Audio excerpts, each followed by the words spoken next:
बिस्मिल्लाहिर्रहमानिर्रहीम। आप देख रहे हैं हमारा यूट्यूब चैनल लीगल ईगल्स। आज का जो हमारा मौजू है वो निगरान हुकूमत से मुतल्लिक है। आने वाले दिनों में आप बार बार जिक्र सुनेंगे कि पाकिस्तान के निगरान वज़ीर आज़म साहब फ़लाँ को हमारे पाकिस्तान के निगरान वज़ीर आज़म बना दिया गया है, फ़लाँ को हमारे फ़लाँ सूबे का निगरान वज़ीर आला बना दिया गया है और एक निगरान हुकूमत आपके निज़ाम को चलाएगी। और उसके बाद जब तक आपका नया इलेक्शन नहीं हो जाता, जो कि अब से 90 दिन के अंदर मुतवक्के है, चूँकि पाकिस्तान की असम्बलियों को तोड़ दिया गया है मौजूदा हुकूमत की तरफ से ही, खुद ही हुकूमत ने अपनी असम्बलियों को तोड़कर एक नए इलेक्शन का रास्ता दे दिया है। अब उसके लिए एक निगरान हुकूमत की हमें ज़रूरत पड़ेगी जो हमारे मामला चलाएगी, क्योंकि किसी भी मुल्क को हुकूमत के बगैर नहीं छोड़ा जा सकता। जिस तरह ये कल से कहा जा रहा था कि मुल्क पाकिस्तान इस वक्त वज़ीर आज़म के बगैर है, तो उसके बारे में बात करेंगे कि वो कौन सा कानून है जिसके तहत जो वज़ीर आज़म मौजूदा हमारे मुल्क के हैं इमरान खान, वो ही वज़ीर आज़म रहेंगे जब तक हमारे पास कोई निगरान वज़ीर आज़म नहीं आ जाता। सबसे पहले आपके साथ डिस्कस कर लेंगे कि इसको कौन सा कानून जो है वो डिस्कस करता है, कानून का कौन सा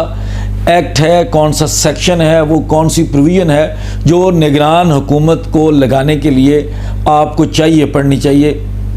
आईन पाकिस्तान का आर्टिकल 224 और आईन पाकिस्तान का आर्टिकल 224A निगरान हुकूमत से मुतल्लिक है। पाकिस्तान के अंदर इलेक्शन और बाई इलेक्शन से मुतल्लिक है। आपका जो ज़िमनी इलेक्शन होता है और जनरल इलेक्शन होता है, उनके मामलात को देखने के लिए पाकिस्तान के आइन का आर्टिकल 224 जो है वो आपको गाइडलाइंस देता है कि वो किस तरीके से होगा। आज हम डिस्कस कर रहे हैं चूँकि निगरान हुकूमत का सिस्टम, तो आज हम उसी के ऊपर जो है वो कन्फाइंड रहेंगे, बाकी डिटेल्स को बाद में डिस्कस करेंगे। जब भी किसी मुल्क की असम्बलियों को तोड़ा जाता है, जिस तरह मौजूदा हालात में पाकिस्तान की असम्बलियों को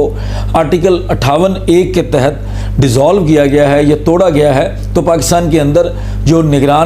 पाकिस्तान के अंदर जो अगले इलेक्शन का टाइम है वो 90 दिन का टाइम होता है। और उस 90 दिन के टाइम के दौरान जो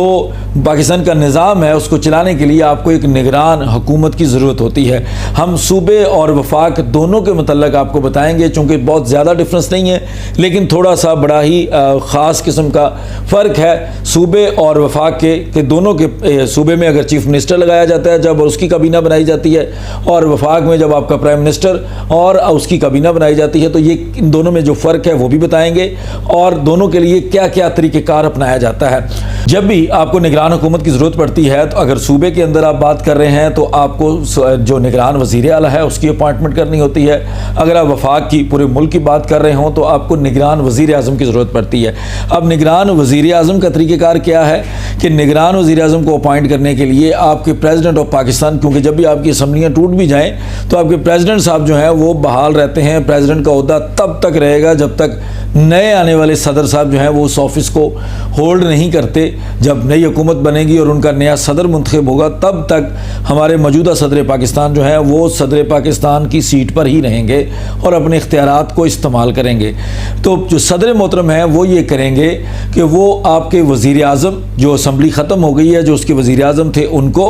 और लीडर ऑफ द अपोजिशन को कहेंगे कि जी आप मुझे अपने अपने नाम दे दें और आप लोग मुझे डिसाइड करके बताएं कि किसको मुल्क का निगरान वज़ीर आज़म लगाना है जितनी देर इलेक्शन हो नहीं जाता या नया वज़ीर आज़म बन नहीं जाता। इसी तरह अगर सूबे की बात करें तो सूबे में जो आपका गवर्नर होता है वो सदर का रोल प्ले कर रहा होता है। जिस तरह वफाक में सदर होता है, इस तरह सूबे का जो हेड होता है वो गवर्नर होता है। तो गवर्नर जो जाने वाली या टूटने वाली असम्बली के वज़ीर आला होते हैं उनको, और उसके जो कायदे हिज़्ब इख्तिलाफ या लीडर ऑफ द अपोजिशन होते हैं उनको बुलाता है और उनको कहता है कि आप मुझे नाम दें कि किस साहब को हम पाकिस्तान का इस सूबे का निगरान वज़ीर आला लगाएं। और उसके बाद उन लोगों के इन दोनों के साथ अगर मुशावरत हो जाती है और वो नाम आ जाता है तो वो नाम डिसाइड कर देते हैं और उन निगरान वज़ीर आज़म और निगरान वज़ीर आला साहब को ये इख्तियार दे दिया जाता है कि आप अपनी काबीना बना लें। अब उनकी काबीना बनाने के लिए और निगरान वज़ीर आज़म या निगरान वज़ीर आला के लिए थोड़ी सी कदगन है। वो कदगन बज़ाहिर तो बहुत बड़ी लगती है लेकिन बड़ी मामूली सी है कि ये वो लोग होंगे जो इलेक्शंस नहीं लड़ेंगे, और साथ ये कह दिया कि इनकी इमीडिएट फैमिली, इनके करीबी फैमिली से भी कोई बंदा इलेक्शन नहीं लड़ेगा। अगर ऐसा कुछ है, अगर वो इलेक्शन लड़ने वाला बंदा है तो वो निगरान हुकूमत का हिस्सा ना बने, ना उसको हिस्सा बनाया जाएगा। अब इमीडिएट फैमिली में जो आइन ने एक्सप्लेन किया है वो ये कहा गया है कि उनके बीवी बच्चे सिर्फ बीवी बच्चों की हद तक कदगन रखी गई है कि उनके बीवी बच्चे इलेक्शन ना लड़ें, बाकी इमीडिएट फैमिली में जितने भी आते हैं उनको इजाज़त है। आइन की जो इनके अल्फाज हैं, जो आपके आर्टिकल 224 और 224A के अल्फाज हैं सारे, ये मैं उसके हिसाब से आपको बता रहा हूँ। अब आ जाते हैं कि जी जिस तरह मौजूदा सूरत हाल है, आपके ज़हन में सवाल होगा कि वज़ीर आज़म और लीडर ऑफ द अपोजिशन तो एक दूसरे की शक्ल देखना पसंद नहीं करते, वो बैठना पसंद नहीं करते, तो उनके दरमियान इतना बड़ा जो है वो कंसेंसस कैसे होगा, उनकी आपस में इस तरह की कैसे एग्रीमेंट हो जाएगा कि वो लोग किसी एक नाम के ऊपर मुत्तफिक हो जाएंगे और मुल्क का वज़ीर आज़म बन जाएगा, या इसी तरह नीचे आपके कायदे हिज़्ब इख्तिलाफ और वज़ीर आला का आपस में कंसेंसस हो जाएगा और वज़ीर आला बन जाएगा। तो यकीनी तौर पर ऐसी सूरत हाल के लिए भी आइन ने एक प्रोविज़न रखी है कि अगर इन दोनों का आपस में तय नहीं होता तो जो, अगर हम पाकिस्तान के वज़ीर आज़म की बात करें, जो निगरान वज़ीर आज़म है, तो पार्लियामेंट की कमेटी बना दी जाएगी, और अगर हम नीचे प्रोविंशियल असम्बली की बात करें तो वहाँ उस सूबाई असम्बली की एक कमेटी बना दी जाएगी। अब वो कमेटी क्या है, जहाँ फ़र्क है सूबे और वफाक का, वो सिर्फ इस कमेटी के अंदर है। अगर सूबे के लिहाज से कमेटी बनाई जाएगी तो वो 6 लोगों की बनाई जाएगी, जिसमें 3 लोग जो हैं वो गवर्नमेंट साइड से होंगे और 3 लोग जो हैं वो अपोजिशन साइड से होंगे। अगर हम वफाक की बात करें, वज़ीर आज़म की अपॉइंटमेंट की तैनाती की बात करें, तो वहाँ 8 रुकनी कमेटी बनाई जाएगी, जिसमें से 4 रुकन जो हैं वो गवर्नमेंट की साइड के होंगे और 4 रुकन जो हैं वो अपोजिशन की साइड के होंगे। और जब हम वफाक की बात करते हैं तो कौमी असम्बली के मेंबरान भी हो सकते हैं उस कमेटी में, और सेनेट ऑफ पाकिस्तान के मेंबरान भी हो सकते हैं। तो इन दोनों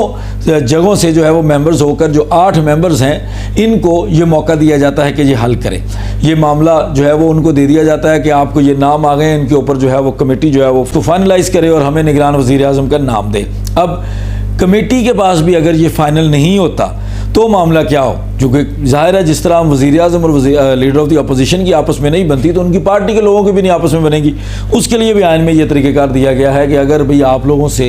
मुकम्मल नहीं हुआ और वज़ीर आज़म का नाम तय नहीं हुआ, तो अब आपने अपने सारे नाम और अपनी सारी डिटेल सारा कुछ भेज देना है इलेक्शन कमीशन ऑफ पाकिस्तान के पास, और इलेक्शन कमीशन अब इस नाम का फ़ैसला कर देगा और मुल्क के अंदर जो भी वज़ीर आज़म होगा निगरान, या जो भी वज़ीर आला होगा निगरान, उसको लगाने का हुक्म या नोटिफिकेशन जारी कर देगा और वो बंदा जो है वो अपनी कमान संभालेगा। अब इसमें टाइम दिया गया है कि ये जो सारा प्रोसेस है इसमें कितना टाइम है। सबसे पहले जब वज़ीर आज़म और लीडर ऑफ द अपोजिशन के फैसले के लिए उनको दिया गया है तो 3 दिन का टाइम दिया गया है। उसके बाद जब कमेटी के पास ये मामला भेजा जाता है कि अगर 3 दिन में वो डिसाइड नहीं करते तो कमेटी को भेज दिया जाएगा, तो कमेटी को भी 3 दिन का वक्त दिया गया है कि कमेटी 3 दिन के अंदर फैसला करे, नहीं कर सकती तो मूव ऑन, आगे दे दे, इलेक्शन कमीशन के पास भेज दे। अब इलेक्शन कमीशन को भी 2 दिन का वक्त दिया गया है और 2 दिन के अंदर अंदर इलेक्शन कमीशन ने अपना फैसला करना है। जो तो टोटल ये तकरीबन 8 दिन का प्रोसीजर है। जिस दिन ये निगरान हुकूमत बनाने का प्रोसीजर शुरू हो जाएगा,